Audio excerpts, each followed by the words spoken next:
Good afternoon, good evening. Welcome, everyone. I'm so excited to be here with you, and I'm excited as I'm starting to see in the chat that we have folks from many different time zones. So please feel free to let us know where you're tuning in from in this big sacred cyber circle that we're sharing today. Very excited to be with you and to meet you and to speak with you about one of my favorite things, which is flower essences, and particularly flower essences for ancestral healing. So I'm just going to jump right in, but as I'm going along, if you have questions, you can put them in the chat. I'll try to answer questions as we're going, but if I miss some, we'll leave some time at the end for particular questions. So I'm just going to jump right in and get us started because I have so much that I want to share with you today. So before we start any class at the Spirit Seed, which is the organization through which I teach flower essence therapy, we always start with a land acknowledgement or some sort of blessing of the land because we are, of course, working with nature medicine. We're working with spirit medicine. So we always want to honor those roots and that lineage. And so to start us off, I'm just going to share this pledge that I cultivated with some of the leadership of the Spirit Seed as our way of bringing us into this work and this moment. So please feel free to read along with me. We pledge allegiance to the earth for soul awakening and remembering, as part of humanity for which we stand, one heart, spirit embodied, interconnected, with liberation and justice for all. So just giving a bow of reverence and gratitude to each and every one of you for being here today. And please feel free to use this pledge whenever it strikes you as a way to reconnect and remind ourselves that we are in this work together. So here we go. Let's jump right in. So before I start talking about flower essences for ancestral healing, I just want to backtrack a little bit and make sure that we're all on the same page about flower essences, because I know there are many, many forms of plant medicine, many forms of medicine that many of you are likely working with. And so I want to clarify and make sure that you know that we're talking about flower essences and not essential oils. So essential oils are used in aromatherapy. They're often worked with externally. They have a lovely scent. You might have your lavender or your patchouli or your jasmine or whatever essence or essential oil of a particular plant, and it has its own healing properties. But what I'm going to be talking about today are flower essences. Flower essences are more closely aligned with herbal supplements or herbal medicine because you take them internally. As you can see in this little picture here, the standard dose for flower essences is 4 drops under the tongue or as needed for stress. And so the flower essence remedies and tinctures that I'm going to be sharing with you today are, just keep in mind that they are an internal medicine. Flower essences are regulated in the US as a food supplement by the Food and Drug Administration. And so just keeping that in mind when I am talking about Angelica, I'm talking about the Angelica flower essence and not the Angelica essential oil, which is also quite lovely.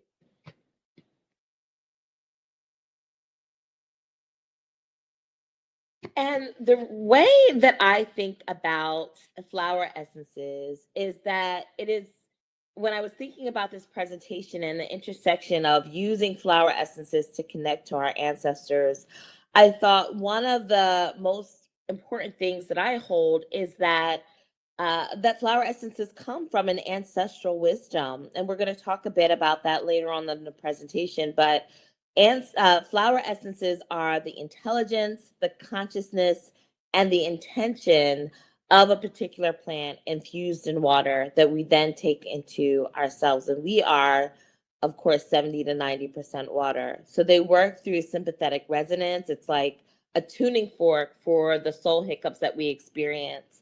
And there are hundreds and hundreds of flower essences that offer wisdom for the types of soul hiccups that we experience, such as anxiety, such as depression, such as frustration, such as feeling stuck, such as feeling like the world may be coming to an end or the world is just beginning. All of those soul hiccups that we experience There's a flower for that, is a phrase that I like to say. Whatever the human soul can experience, there's a flower that has an eldership and a wisdom to offer.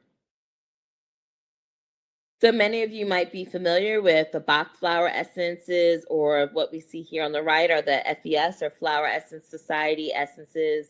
These are some of the more, I'm not going to say more common, but they're more readily available. You can find them online. You can find them in health food stores. But please know that there are many, many, many beautiful flower essence companies that are researching flower essences, producing flower essences, and offering them to the world. And dare I say, the field is growing because flower essences are so important for these times in terms of the soul wounds that we are experiencing as as humanity. And then my flower essences are called the elementals. I come to this work as a acupuncturist, and also a flower essence practitioner. And so one of my favorite projects from about 6 years ago was creating a line of flower essences that are based on the archetypal principles of five element theory, which is the diagnostic filter for East Asian medicine, acupuncture theory, and that sort of thing. I love what I'm seeing in the chat. Yeah, flower essence definitely gained prominence in the 30s, largely due to Dr. Bach. And we're going to talk a little bit about that. There was a lot happening in the 30s that opened the way for the work of flower essences to come into the medical model. Even though Dr. Bach himself was quite ostracized for bringing this work forward. And so what I'll be sharing today is I'll be looking at a very specific element as it relates to ancestral work, and I'll be looking at a specific formula and individual essences so that you can begin your own journey or continue your journey working with these flower essences that are quite miraculous, in my humble opinion. And so, what I'm going to be sharing with you is really related to the water element in five element theory. If you've had a chance to pick up my book, In Our Element, there's a chapter in the book called Sacred Waters, where I talk about the themes of the water element and go into more detail about some of these flowers. So, if you have that book, please read along, join along, and also you can go deeper into the remedies that I'm introducing today and some of the reflection questions and journal prompts and yoga poses that accompany this work with flower essences. And so for each of the five elements, I talk about the soul lessons. What can we learn from nature? What can we learn from the natural world? And so each of the elements in the five element system is water, wood, fire, earth, and metal. I do know that these are different from the four element systems that we might see in astrology or in the alchemical sciences, but I'll just say here that even though each of these elements are a bit different, it's still archetypal wisdom. And so the soul lessons of the water element are connect to the source, create an oasis. And the third one, which is really the topic of today, is that you are ancient. And by honoring the ancient nature of our being, it really brings us into an understanding that we are our ancestors and we will be ancestors. We are future ancestors. And so it's connected in this stream of the water element. And so I have this picture here, you are ancient. Because even though Dr. Bach is credited with bringing the flower essences into modern medicine, as I mentioned before, he was really ostracized. The world wasn't quite ready to be talking about how flower essences can affect our emotions. And what really Dr. Bach was putting forward was that there was a spiritual connection that happens when we work with this medicine in this way. And the world wasn't quite ready for it, but he did lay a foundation that we're able to use and draw on today. And even before Dr. Bach, for thousands upon thousands upon thousands of years of humanity, humans have been working with, aligning with, using the natural world as a source of healing. So I bring forward this, we don't know if it's a food recipe, an herbal medicine recipe, it could even be a flower essence recipe. But here we have on one of the ancient temples this understanding that these plants and these roots and these barks have healing properties for us. And so bringing us into some of the principles of Indigenous psychology, which is how I approach this work. Mind and body are not separate. Illness can be mental, physical, emotional, or circumstantial. Healing is spiritual, and nature is an ally. And when I'm speaking of Indigenous psychology, I'm not speaking of a particular place. I'm speaking of a worldwide global phenomenon of the earliest people. And so, to that end, each and every one of us is indigenous to somewhere, no matter where we find ourselves living now. And so, one of the challenges or gifts or opportunities that we have as we deepen into ancestral medicine, which is, of course, the topic for today, is to do that work within our own lineage of where do my peoples come from, and how far can we trace back to find those original people who had an intimate relationship with the natural world. I'm pulling this quote from We're Talking About Old World Medicine, in which people lived in a world populated by the spirits of plants and animals, of rivers and oceans, the wind and the rain, a world pervaded by magical presence, portentous omen, and meaningful communion with the earth. That is part of all of our psychic, we could say, our psychic DNA, our psychic ancestry. And I see someone putting in the chat, animism, absolutely. This one breath, this shared breath of all living things that we see across Indigenous cultural concepts, whether we're looking at Native American, whether we're looking at Chinese medicine in terms of qi, whether we're looking at Ayurvedic medicine and prana and breath and yoga, when we're looking at African Indigenous medicine. All of these old world medicines have this understanding of this interconnected breath or spirit or living being. And that's what we're tapping into when we work with flower essences. In African cosmogony, which is my particular lineage, there's an understanding that everything in the natural world has a spirit that represents its essence. So that's plants, forests, rock streams, and of course the flowers. And so that essence is what we're working with, that intelligence, that higher thought, if you will, or that higher vibration, if you use that language, is what we're tapping into when we're working with flower essences. And there are specific flower essences that we can turn to resonate with the frequency of communion with our ancestors. And so I love this quote to just bring us into this world by Linda Hogan, which reads, "Walking, I am listening to a deeper way. Suddenly, all my ancestors are behind me. Be still, they say. Watch and listen. You are the result of the love of thousands." And so just breathing that in for a moment, this last line, you are the result of the love of thousands. And imagining for a moment, just as we see in this picture, this long stream of consciousness, of energy, of ancestors that are standing behind us, guiding us, and for whom we would not be here without. Each and every single one of those ancestors played a role in getting us here. And so I wanted to share first a few ways to know when it's time to deepen your ancestral connection. And if you can just excuse, there's a little glitch on the slides, but when this is posted to YouTube, we'll upload a version that doesn't have this little spacing glitch, but just bear with it for now. The first thing that I'll say is that when to cultivate an ancestral connection: all day, every day, all the time. That is the ancient way to walk in this knowingness of being interconnected with our ancestors with every breath and with every step. However, what I wanted to bring forward are a few ways where okay, now I got to get some help. It's time for me to turn to maybe flower essences, maybe some other sacred practices to really shore up my relationship with my ancestors. And so the first one that I have here is medicine and ceremony. Before cultivating herbs, I know many of you on this stream are watching this as herbalists, as medicine makers, as those who work with nature.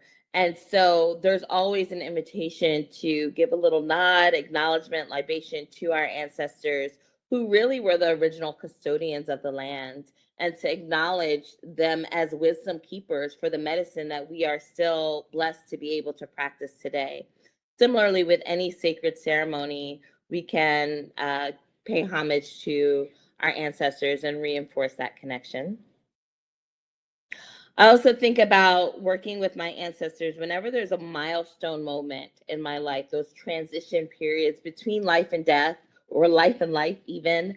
So that could be if there's a death, if there's pregnancy, those two opposite ends of the energetic spectrum, one coming, one leaving, childbirth, menopause, marriage, and divorce are all the kinds of milestone moments where our ancestors have something to say. They have something to say about the family lines that we join with and the family lines that we create life with, and all those things. So at any milestone moment, the flower essences that I'm going to share might come forward for you. I love this one, family conflict. So arguments, stuff that triggers our inner child wounds or intergenerational wounds that reemerge and influence our relational dynamic. So pretty much anytime there's family beef, it's a really great time to check in with our ancestors, because it's a reminder that none of the dynamics that we experience in our families started with us, that there are the love of thousands that are standing behind us, and some of the wounds that we carry, some of the arguments that we're having are not even from this time. And the flower essences and the ancestral work really bring that forward, sometimes in beautiful ways and sometimes in somewhat painful or challenging ways. Whenever there are new doors opening for you, so new projects, a new job, an unexpected opportunity, new connections, blessings, you hit the lottery, you make the train and you're not running late for work. Any of those things are a way to just kind of say, hey, you know what? Someone out there has got my back. And that someone or those someones are my ancestors looking out for me and guiding me, and making things happen for me on the spiritual realm. Similarly, at the opposite end of the spectrum, if you're running into a lot of blocks and obstructions, say you're trying to make something happen and it just feels stuck. I was going through this personally myself. I was trying to move into a new apartment, and I promise you, every single thing that I tried fell apart. Like literally everything that I thought was going to happen didn't happen. It was such a stressful time. And then when I finally landed, I felt this sense of like, oh, they were closing doors so that I could walk through this door. And so just a reminder, and this is very central to African Indigenous thought as well, that a lot of times the blocks and the obstructions that we face are really our ancestors saying, wait, nope, don't go that way, go this way, slow down, think about it in a new way. And so we can get out of our angst around what's not happening. We can surrender into the trust of our ancestors guiding us. I see a question in the chat, and I'm actually going to bring that. There's a question around ancestral trauma of, it says a grandfather was the product of his mother being raped by her master, and what's a good flower essence for that? And there are quite a few flower essences that deal with that kind of ancestral trauma. So hopefully as I share the ones that I have on deck in just a few, hopefully some of those will resonate. And thank you for the vulnerability of the question. When also to cultivate ancestral connection is when you're in dream or meditation states. Many times our ancestors and guides try to communicate with us through altered states of consciousness when we're not as critical and analytical. And when there's times of emotional despair, soul ache, and distress that require soul nourishment, solace, or guidance, we can connect to our ancestors. And then social unrest, heightened awareness of racial injustice or systemic oppression, and even the question that just came up in the chat, it's realizing that many of the social wounds that we experience today are the result of the dynamics and the oppressive forces that put this country into motion in terms of the genocide of Native Americans, the capture and enslavement of folks from the African continent. And so those wounds have not yet been healed. And so they show up in many times in our family dynamics, certainly in terms of intergenerational trauma, but also in our collective. And so when we see these moments flare up, it's a call for us to go back and do some reconciliatory work.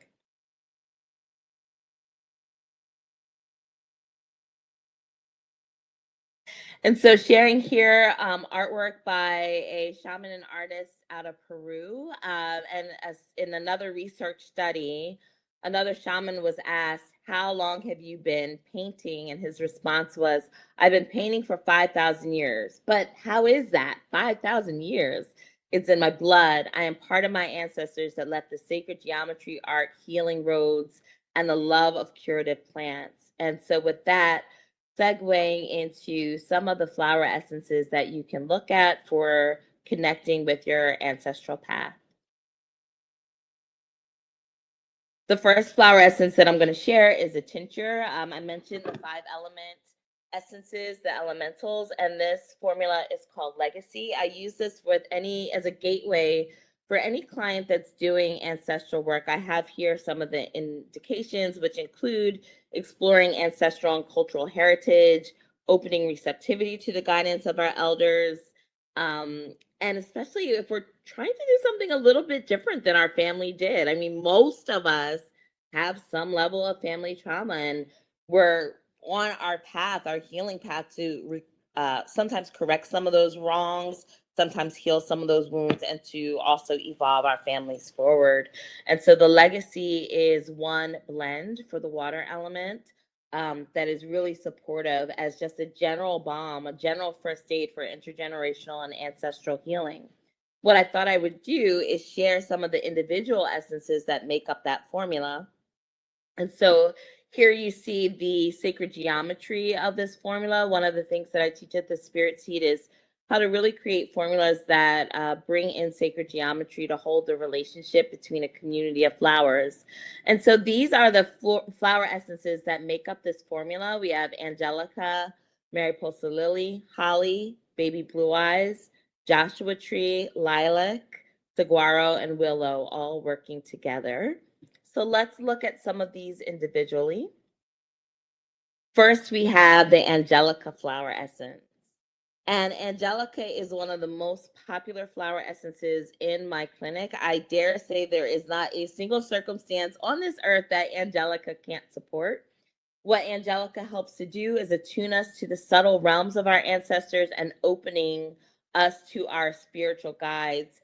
It supports us in the receptivity that allows us to hear, and I put "hear" in air quotes because it's not just hearing with our ears, but it's feeling into. Maybe there's a song. My ancestors speak to me through music all of the time. They'll send me a song. I'll wake up with a song in my head, can't get it out of my head, and then I listen to the lyrics and I'm thinking, oh, that's definitely a message. And so Angelica helps to open up our ability to perceive our ancestors through many channels of perception, including dreams, including music, including that sign on the billboard, just as you ask the question or hold it close in your heart.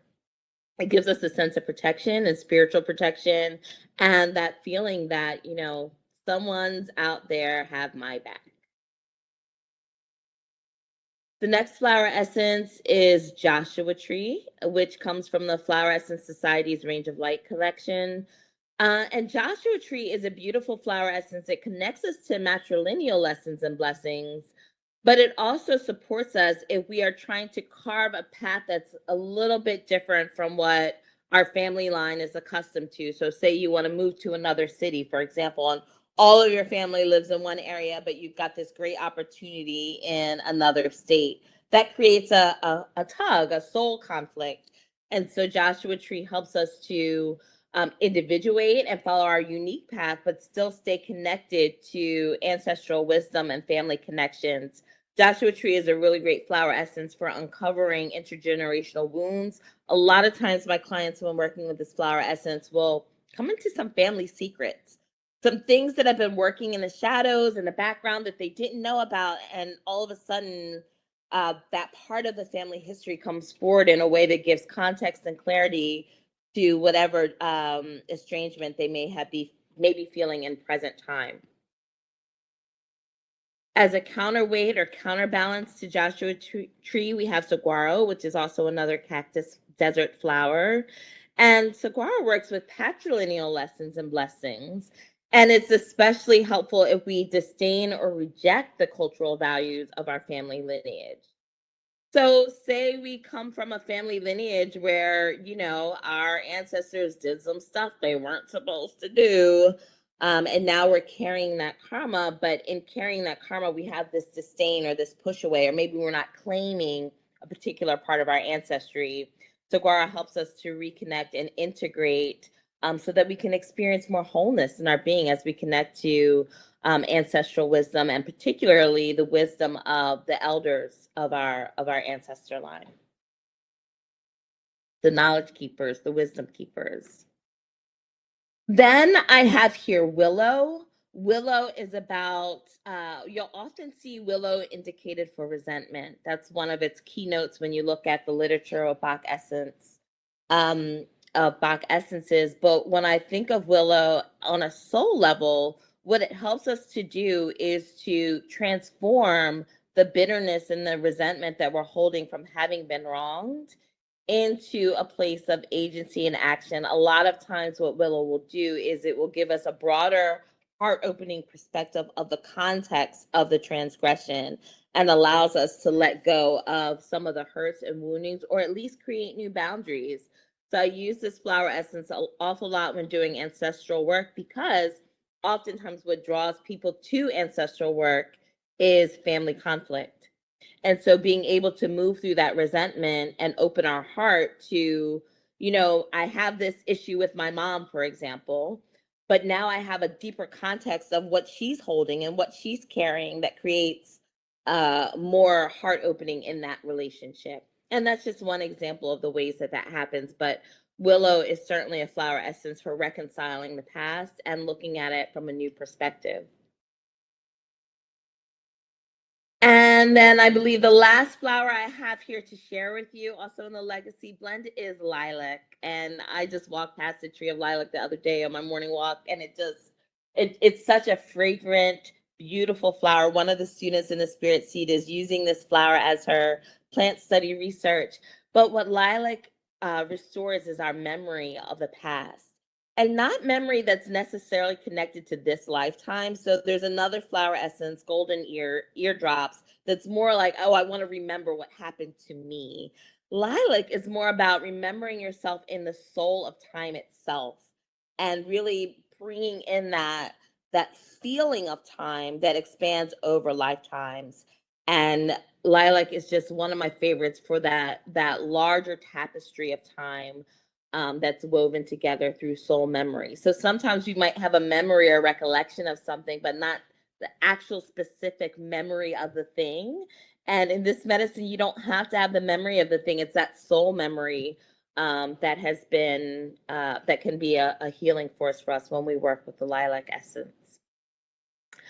So I'm paying attention to time, and I know that we just have a few minutes for just a few questions, but I want to share this quote from Neil Donald Walsh's book of Conversations with God. When you're working with essences, I like to give this reminder to be on the lookout to the words to the next song you hear, the information in the next article, the storyline of the next movie, the utterance of the next person you meet, or the whisper of the next river, ocean, or breeze that crosses your ear may exactly be your ancestors trying to tap you on the shoulder, give you some insight, give you some courage, give you some ease. So I want to thank you for your time. I think we'll have time for one or two questions after this closes, but if you would like to stay in touch with me, please, please, please check out my book, In Our Element. I go deeper into the water element and ancestral connection as just one of the aspects of the soul that we can work on. If you are on IG, you can follow me at Lindsay Faunt, which is basically my first name and half of my last name. I would love to see you, and I love to post. I'm posting now about the fire element because we are in fire element season. So please follow me on the gram.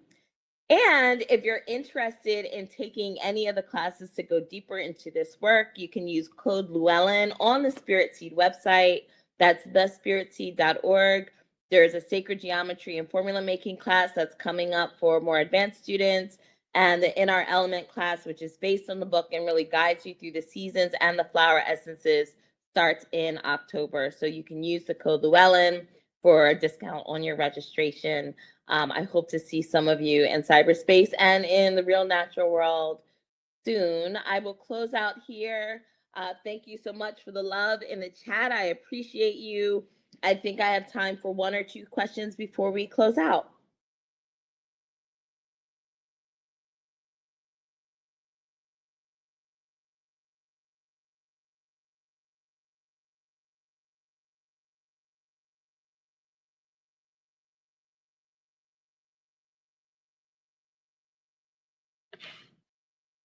I see my sister author, granddaughter Crow, in the chat. How you doing, darling?